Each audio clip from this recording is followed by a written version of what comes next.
So again, the whole question, assumptions, views about reality and what is real and what isn't real, ontology, if you like, is the fancy word for that, is very much part of the context of imaginal practice, conceptual framework, and how we'll hear some of these teachings, and the confidence with which we'll be able to play and experiment. And I mentioned this much earlier, but it's worth saying again, people are very different with this in regard to imaginal practice. Some people don't seem to need much of a exploration of philosophy and questions of reality or opening up. They can just plunge into imaginal practice and play to their heart's content without needing any of that. And some people are even aversive to any discussion of any philosophical discussion or exploration or opening up or questioning. Don't like the conceptuality of that. Other people need a certain amount, which varies very much from person to person, to kind of legitimize or give a basis or framework, a supporting framework for the practice of the imaginal. So some people just need a little bit. A friend was telling me the other day, just had a conversation with someone she had at a party, and this person just needed a little something that legitimized certain explorations with the imagination for them. And oftentimes that is the case. And other people need quite a lot. And there'll be some people who, many people probably, who are so, if you like, entrenched or indoctrinated, if you like, with the dominant cultural modernist paradigms and views and assumptions, that it really either takes an awful lot of pondering of the conceptual frameworks and philosophy underpinning the assumptions to liberate enough space and justification for imaginal practice and views, or it's actually impossible. So that's just interesting, especially as a teacher, to note that. And I'll just share, for me, I'm actually really interested in these questions of ontology. Not that I actually think that one can never figure out the truth, but I'm still interested in conceptual frameworks and possible conceptual frameworks. In other words, conceptual frameworks can be things of beauty, and they are structures, avenues that open poetic possibilities and beautiful possibilities for the heart and the soul and experience. So I'm very interested in that, and if you like, a dimension or an aspect of the soul loves ideas and loves concepts. It's just that I don't, personally, for all the reasons I've said, I don't believe that one will come to a conceptual system or framework that is the truth or the answer. But that frees up the whole investigation. Actually enter into it, playing with it the way one might play with images or any other practice. So there's a lot of range here too around the whole ways of relating to this questions of reality and ontology in regard to the imaginal, and imaginal figures, imaginal worlds, etc., and all that. And oftentimes, as I said, some people, many people, will object. They're attracted, perhaps, or not attracted, and something objects. And those objections, philosophically, if you like, are usually fairly predictable. Understandably so, given the culture. And they say, well, that's fabrication. Aren't you fabricating that image or that perception of the world, or that kind of perception of the cosmos or experience of the cosmos? And it's fabricated. Now, of course, the other unspoken side of that sentence is, or that objection, is the assumption is that there is something that is not fabricated. There's a perception that we can have of the world or of self or something that is real, objectively real, and not fabricated. And so the person voicing that objection has not understood, has not seen through practice, through deep insight into emptiness, the extent of fabrication. All perception is fabricated. All experience, all appearance is fabricated. And without saying all fabrication is the same, so to fabricate an image is the same as fabricating a perception of this chair that I'm sitting on. Without saying that, there's something that the insight, the deep, thorough, total insight into the fabrication of perception, and then the emptiness of fabrication too. There's something that level and that thoroughness of insight does that opens up and dissolves this objection. Isn't that a fabrication about that image or that way of fantasying something in one's life, or self, or other, or world, etc. So that objection, it's a fabrication. Isn't that a fabrication? That almost always betrays an assumption of something, some kind of reality that we can experience that's the thing or this or that object or self or experience, perception that's not fabricated. Not enough exploration of emptiness there. Or one might say, well, these images, imaginal figures, well, they're not real because they're not material. I cannot touch it or kick it or whatever it is. But again, little more probing into this shows a lot of problems. So, I mean, one thing that occurs to me right now is that, well, we've talked a lot about how images can affect the energy body. And so there is, if you like, a kind of sensation in regard to images. Now, the more you go into imaginal practice, you realize actually how strong this can be at times, and how vivid and how precise and particular some of this can be. But perhaps even more significantly, we might just ask this person who's objecting this way, we might ask them in response, what is matter? What do you think matter is? This may be something we'll come back to. Because if you take the route of modern physics, actually, you go deeper and deeper into this question, what is matter? Well, it's made of atoms. Well, what are atoms? Well, they're made of protons and electrons and neutrons. Well, what's an electron? And you go deeper and deeper into it. It's actually very hard to say what matter is, and whether matter exists or doesn't exist in the way that we tend to think of what it means to exist, to be as something independently in a certain place at a certain time, and everything what that I said before.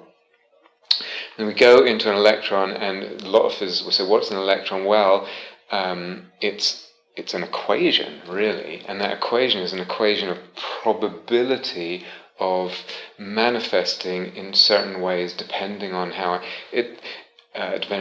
one is looking at it.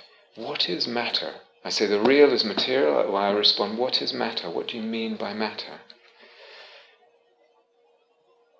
And those equations exist in other dimensions than 3 dimensions. They exist in 13 dimensions or something more than actually. They exist in a number of dimensions depending on how many electrons we're talking about.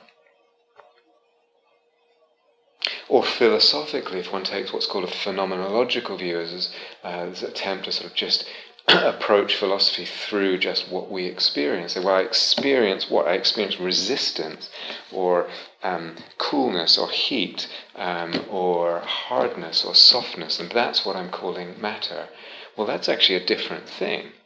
Then we're back to the realm of perception and fabrication of perception, etc.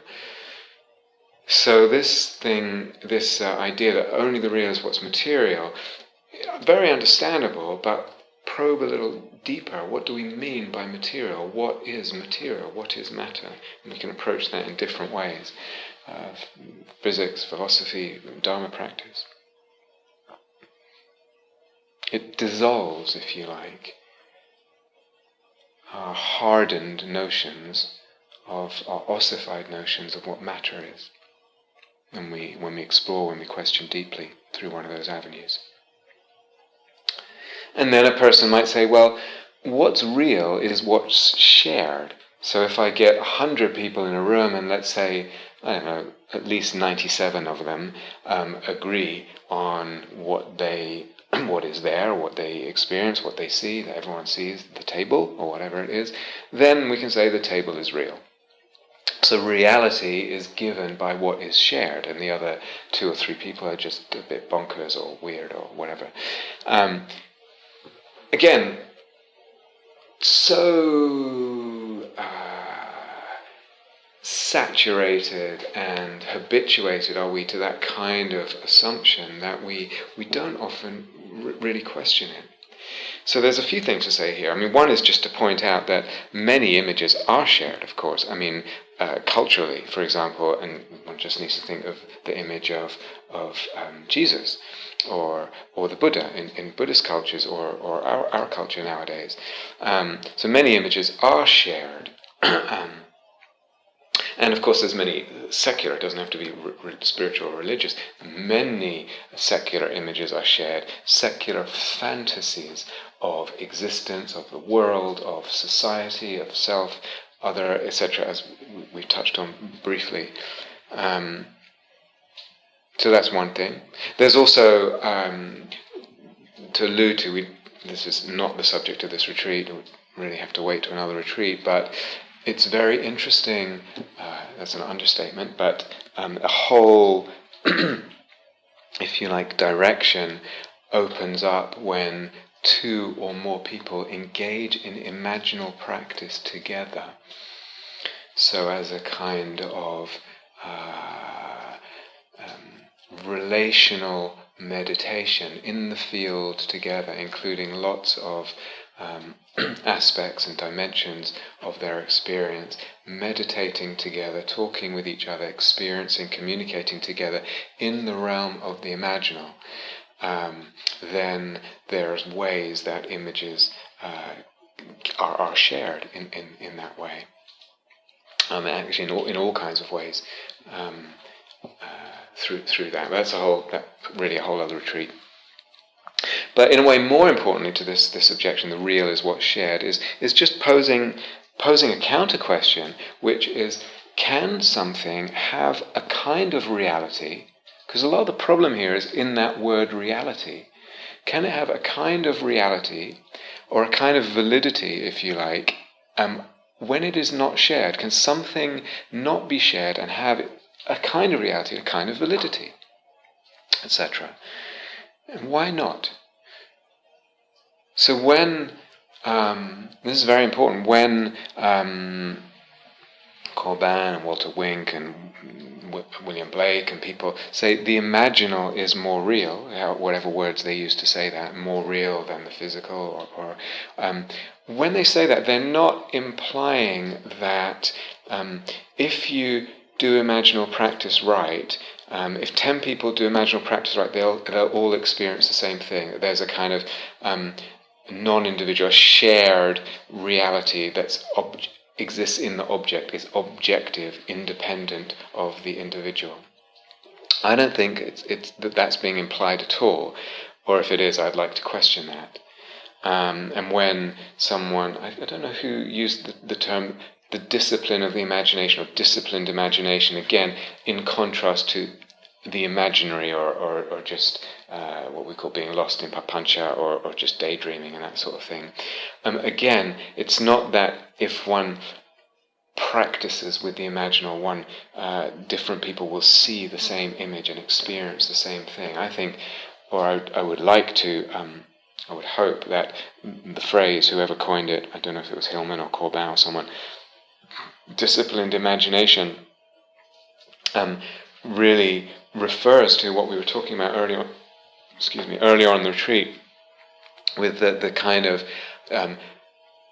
delicacy and nuance of mindfulness that one is bringing to the imaginal practice, the sensitivity to the resonances, the tuning of the attention and the energy, the noticing and inclination and tuning and encouraging of what nourishes and deepens and opens and ignites and broadens the sense of soulfulness. All of that is the disciplined imagination. It does not mean that it will result in an experience or an image that is not individual. So there's a this is very important. There's a writer called Robert Evans, and he's quoting Henri Corbin, who said a theophanic vision, meaning a vision in the sense of another, or could be even oneself, or something, or the world, that we're talking about something else is shining through that image, that figure, that imaginal seeing. It's a sense of the divine showing through that, coming through that thing is a particular face of the divine, of what is divine, seeing this or that as angel, if you like. A theophanic vision, he wrote, is essentially an event of the soul, taking place in the soul and for the soul. So just to comment here, this is Corbin. So note, this is Corbin's words, taking place in the soul and for the soul. So notice his language and conception tends towards the use of the word soul as a kind of entity. So we touched on this in the talks about soulmaking. So it's fine, and that's his style of language. And if you like, I would, for myself, tend towards more the language of soul-making, taking it away from entities. But entities is fine as long as we know they don't have inherent existence. Anyway, a theophanic vision, Corbin writes, is essentially an event of the soul taking place in the soul and for the soul. As such, its reality is individuated for and with each soul. What the soul really sees, it is in each case alone in seeing. So, in other words, the reality of the soul is not consensual, is not shared, is not socially agreed upon, it's individual. And then he continues, the field of its vision, its horizon is in every case defined by the capacity, the dimension of its own being. So the field of the soul's vision, its horizon, is in every case defined by the capacity, the dimension of its own being. Now actually, I want to read another very short passage, but I have to preface it by saying that Corbin's system, if you like, for this, and his conceptual framework and his vocabulary is different than the one we've used. He's from a different background, sort of. He's talking about monotheistic, Islamic, actually Abrahamic, but primarily certain strands of Islamic mysticism,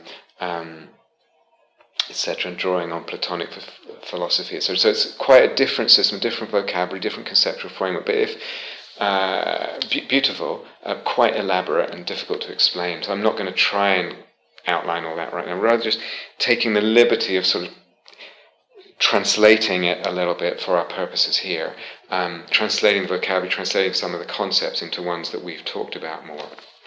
And again, a passage from Evans saying, soul-making, okay, that's our word. Soul-making creates imaginal figures, but their reality is neither hallucinatory nor illusory. They are neither objectively nor subjectively real.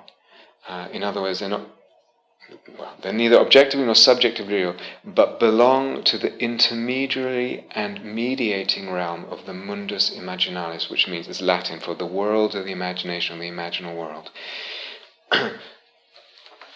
They are God, or gods, we could say, seen in such a form as an individual person is able to grasp. They are God, or gods, these imaginal figures created by the soul. They are God or gods seen in such a form as an individual person is able to grasp.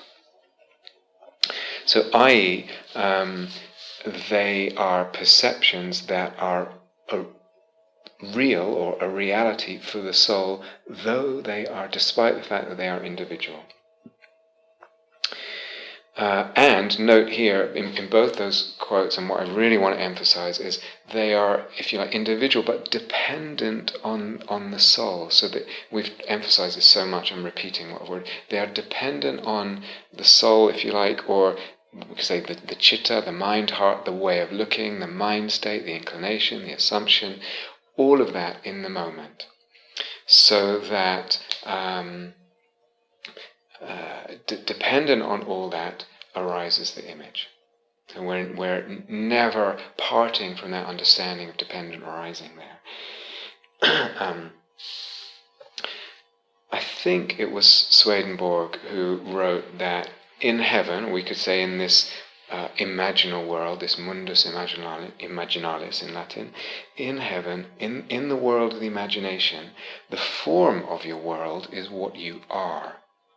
And William Blake had a beautiful phrase, as a man is, so he sees. As a woman is, so she sees. As a man is, so he sees. I'd like to add 3 words to the end of that, because we can very easily, a person can think, well, I don't see angels, I don't see beauty, therefore I am not so spiritual or not pure or this or that. But I would like to, as a man is, so he sees at that moment. So at this moment when the chitta is coloured this way, has this conception subtly operating or more consciously operating, etc. As a man is, so he sees. So that again, we're understanding it's fabricated, it's dependent arising, it's empty, dependent on, like all perception, it's a dependent arising. So this, as a man is, so he sees. We can talk about, we can take that as a statement for being in the world and seeing the world. I see the world, I see the self, I see others, in a way dependent on this. How I am, if you like, in that moment, dependent on the state of mind, the inclination, the conception, the way of looking. I see that way, I sense that way, I perceive that way. That's a fundamental Dharma concept. But it applies too to the realm of the image. So the reality of that, we have to acknowledge that with conventional reality, material things, that is part of the fabrication, the dependent arising of the perception of everything. Everything, all perception is dependent arising that way. But we're emphasizing it as well in terms of it's part of the reality of the imaginal world. So again, it's not an objective reality, it's not individual, it's not objective, independent of the individual, the consciousness, the mind and heart that are seeing that way. And yes, there are differences, if you like, in what's purely a figure that appears purely to the imagination versus something that's perceived that is material and shared perception with others, so-called conventional perception. Sometimes that's imbued with mythos and fantasy, and sometimes much less so when we're practicing bare attention, as we said before. There's differences in the kinds of fabrication that are operating there, and as I said, I'm not sure how to fit all that together into a sort of grand, overarching conceptual framework. So acknowledging those differences, but there's something fundamental to all reality, which is, as a man is, so he sees. As the consciousness is, as the mind is, so we see at any moment. All perception, dependent arising, fabricated, empty.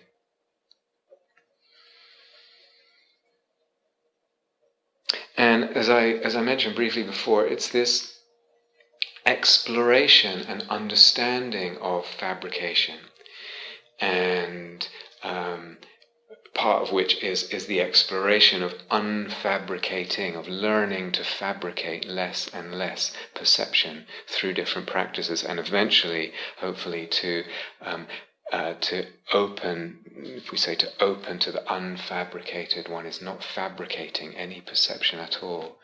The exploration and the deep insight in reflecting on that and understanding that, what that does is it opens possibilities and opens doors in terms of experience, in terms of the range of perception, in terms of understanding.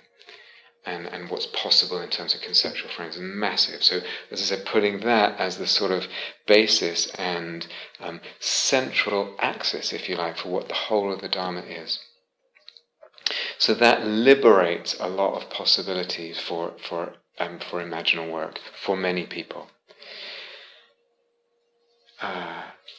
listen to this, in relation to this whole, as I said, this whole avenue and basis of understanding fabrication, understanding fabrication through learning to unfabricate, then realizing, oh, I learned that thing, either that perception or sense of self or whatever, was not fabricated then. Therefore, when I looked in this way, therefore I realized it's a fabrication, going deeper and deeper into that until one reaches the unfabricated. So, in a very different tradition, Avicenna was a very renowned Islamic philosopher, mystic, also a doctor, very important pioneer of medical understanding and just sort of general polymath genius person who lived in the late 10th and early 11th centuries. And in relation to this and the Imaginal, this exploration of unfabricating and learning about fabrication, in relation to that and the Imaginal, listen, she who confronts the darkness that reigns forever, this darkness that reigns forever has nothing to do with moral darkness or evil or anything like that. The darkness that reigns forever is, in Dharma language, the unfabricated, the unconditioned, what the Buddha sometimes referred to as the deathless or the akata, asankata dhamma, the unfabricated. This transcending of any perception. Darkness because there is no perceiving there. That reigns forever because it's beyond time. She who confronts this unfabricated, the darkness that reigns forever, and does not hesitate to plunge into it for fear of difficulties, will come to a vast space, boundless and filled with light. The first thing she sees is a living spring whose waters spread like a river over this interworld, the mundus imaginalis, the imaginal. Whoever bathes in that spring becomes so light that she can walk upon water, can climb the highest peak without weariness. Corban writes about this passage from Avicenna. Once the soul has emerged from darkness, once it has risen from the abyss of unconsciousness, again, by the abyss of unconsciousness, he doesn't mean unconsciousnness like being under anesthetic or unconsciousness in the unconsciousness in the unconscious in the Jungian sense. He means this what the Buddha would call cessation of consciousness, cessation of perception of feeling, if you know the Dharma lingo from the Wheel of Dependent Origination. So this opening, if you like, to the unfabricated, this non-fabricating of perception.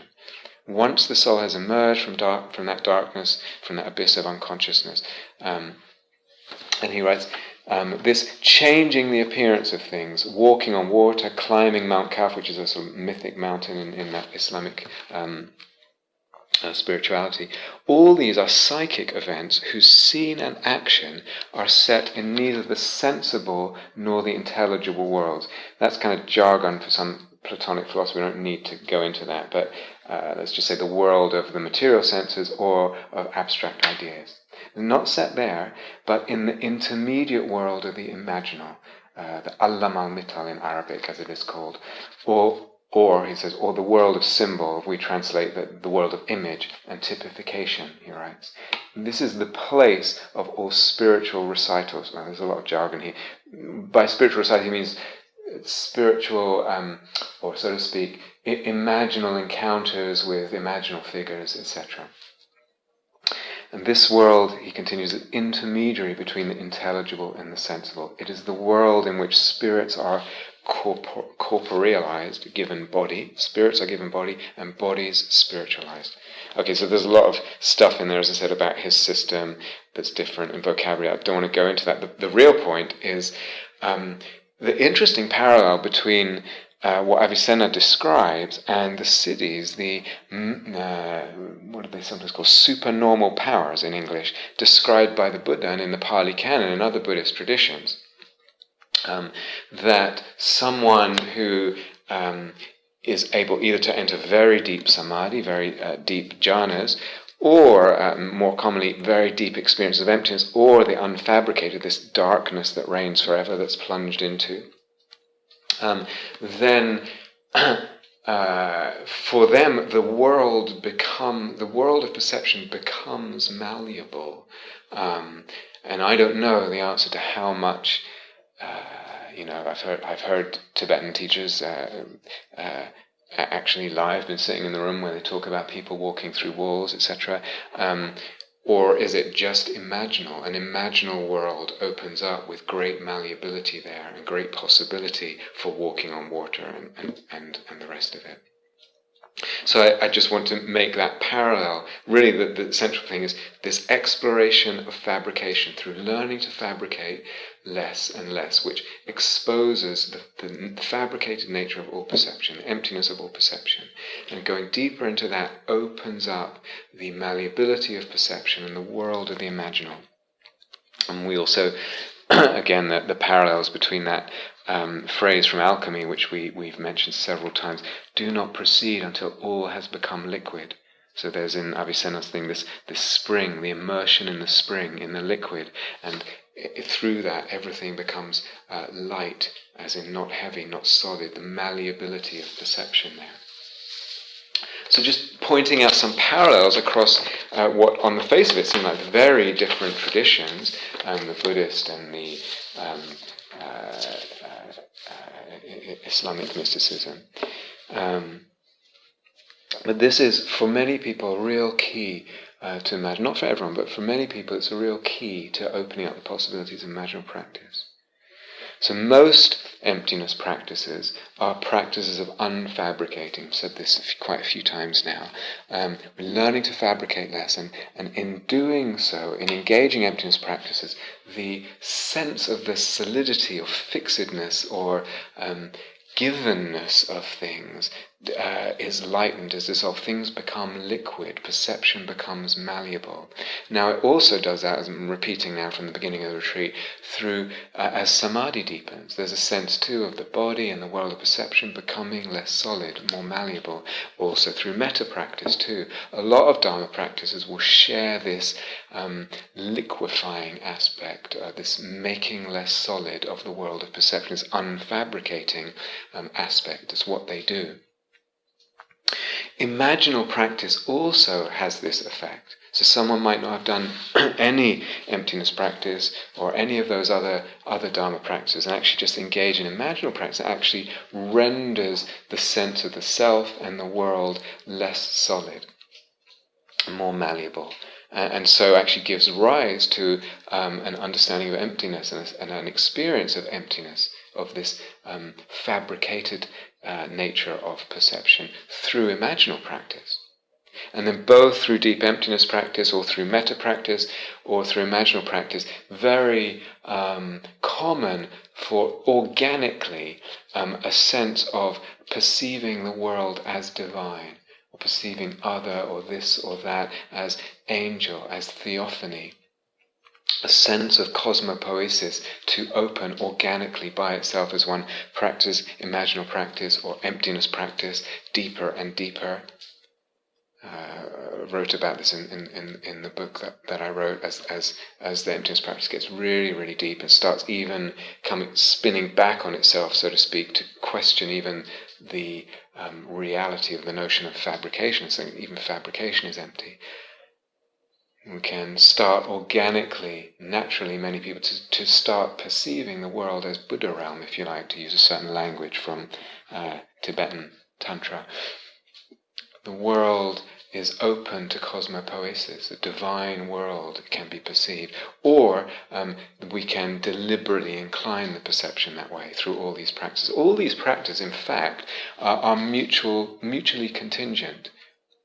So imaginal practice and emptiness practice and samatha and metta, they all feed each other.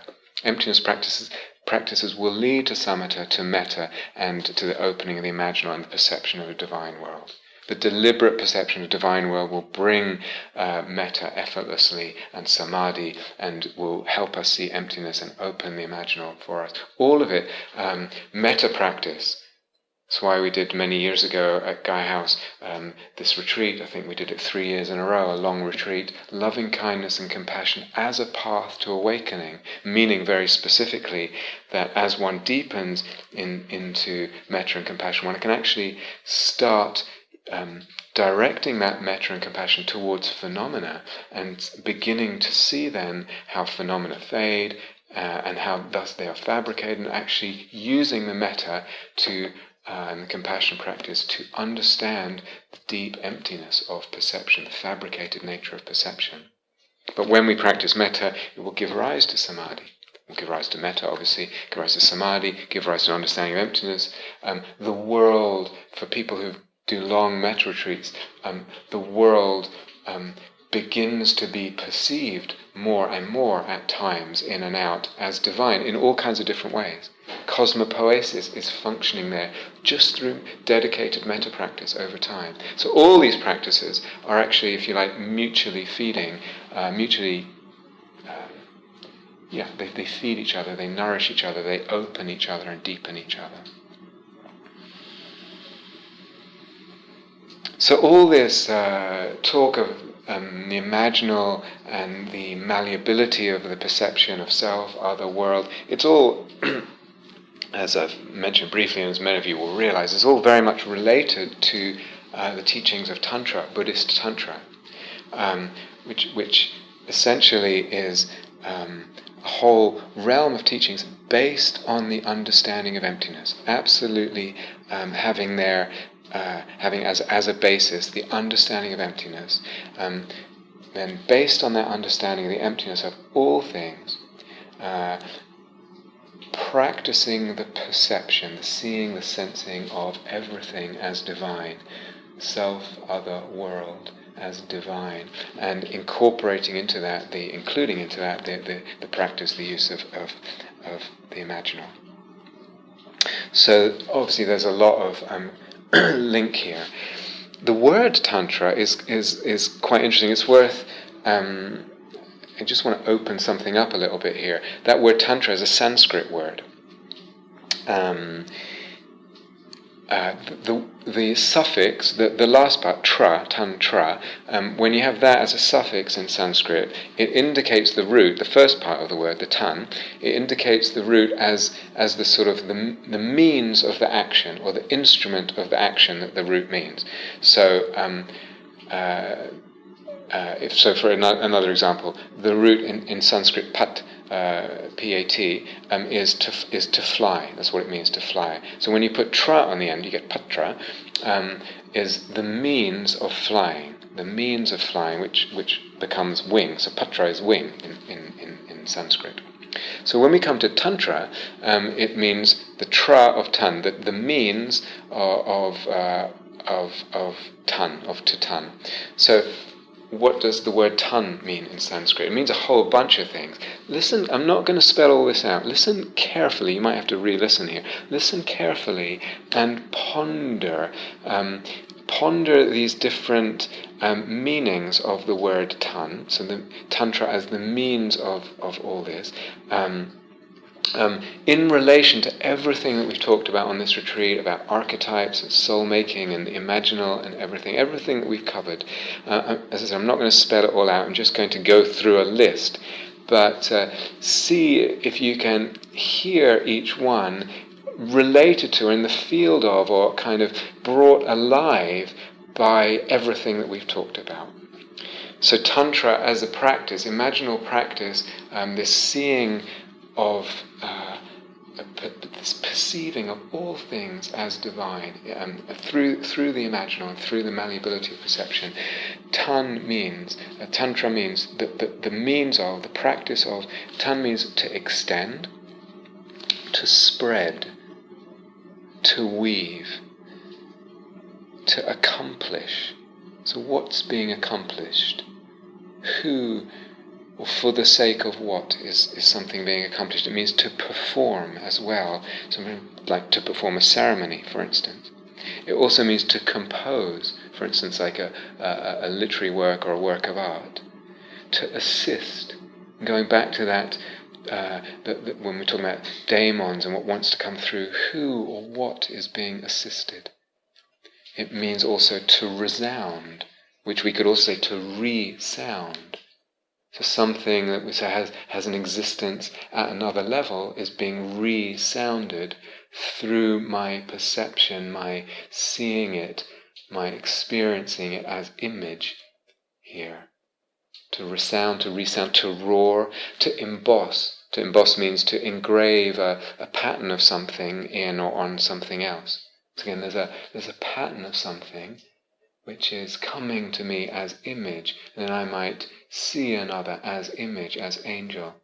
Again, I'm not going to spell all these out, but it also means to prepare a way for, to prepare a way for, to prepare a path for, an opening for. Again, for what? For me? For gods? For archetypes? For the daemon? For what wants to come through? Tan also means to direct towards. It also means to manifest. Can you hear the resonances of everything that we've been talking about in some of these translations of what Tantra might mean? To display, again, to sacrifice is another meaning. And sacrifice in Latin is from the Latin root sacra, fice, to make holy. Can you hear the resonances of all this? In Tibetan usage and the late Indian Buddhism, Mahayana, one usage of the word mantra was actually synonymous with the word tantra. So you talk about the path of tantra, and one might just say the path of mantra. They use them completely interchangeably. And so same deal. Mantra in Sanskrit, tra is the means or the instrument, the practice of man, and man as a root in Sanskrit, man, again, listen, with allowing it to allowing everything we've talked about to resonate, to echo in these sort of root meanings, the meanings of the root of what tantra, mantra can mean. To believe, man can mean to believe, to imagine, to suppose, to conjecture, and there's that idea of the flexibility of conceptual frameworks, to regard anyone or anything as. So this idea of the fantasies, the mythoi that pervade our perception and our being in the world. It can mean, one can mean to think oneself or be thought to be, to appear as, to be of an opinion, to be of a certain opinion. And again, this flexibility of conceptual frames, of views, of perspectives, but also the views, the perspectives, the ideas of different archetypes. We talked about this at a certain point, that each archetype has its own sort of ideational inclination or structures or perspectives. Man can also be to set the heart and mind on something. Can also mean very beautifully to honor or esteem. So again, to enter into a view that honors or esteems, but what? What is being honored or esteemed, and through what? It can also mean simply to perceive, and have everything to do with what we're talking about. It can mean to offer or present. So what is being presented in this world to the world of perception? What is being offered through my life? Or through the life of another as I see it, or through the perception of this thing or the world as offering. There's all kinds of those root words translated. I'm not just playing a language game here. It's pregnant with so much beauty and so much richness of meaning and possibility to explore. So some of you will know, when we talk about Tantra, or path of Tantra, path of Mantra, that includes Dzogchen. So some of you will be a little bit or very familiar with Dzogchen teachings. And sometimes it's interesting, Dzogchen is quite popular now in the West, but it is a tantric path. So it's actually, in the context, Dzogchen teachings doesn't get emphasized that much because there's so much emphasis on nature of mind and instructions and teachings about nature of mind. But the Dzogchen is within a context. Teachings on the nature of mind are only a part of Dzogchen, and that's within a context of this this perception or seeing of appearances as divine. That's the context for those narrower teachings about nature of mind, and cutting through instructions and all that. Are in a much bigger context that has to do with basically what Tantra is, which is this practice of the perception of all things as divine, or seeing all appearances as divine. That's the context. And that's the context of the teachings of nature of mind, and also the purpose of the teachings of nature of mind are because they bring a very deep freedom, of course, but also because they liberate, as I was saying, tying back to what we were saying much earlier, they liberate ways of looking, perceptions of that divinity of all things. And again, divinity here is not just a universal divinity because everything shares in the nature of mind, or everything is awareness, or whatever. So everything is divine in the same way. It's a quite personal, if you like. There is personhood in this or that divinity that, if you like, the universe expresses the different persons of divinity. Now, I'm aware that I'm using this word quite a lot, divine and God and this or that, and I know it makes many people very nervous, and other people just put up walls to it, and all kinds of reactions can go on.